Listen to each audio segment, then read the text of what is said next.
Hello everyone, welcome back to the channel. Today I'm going to show you how to quickly find your license number in QuickBooks, so you always have it handy for verification or support. Start by logging into QuickBooks Online from the homepage. Click the Sign In button, select QuickBooks Online, and enter your username and password to access your account. Once logged in, navigate to the Settings menu by clicking the gear icon in the top right corner of your dashboard. From there, look for the additional Info section.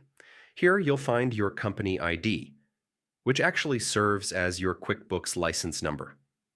Take note of this number or store it safely, as it's useful for license verification and customer support. Double-check to ensure the number is accurate, then click OK to close the additional Info section. And that's it. You've successfully retrieved your QuickBooks license number quickly and easily. Thanks for watching.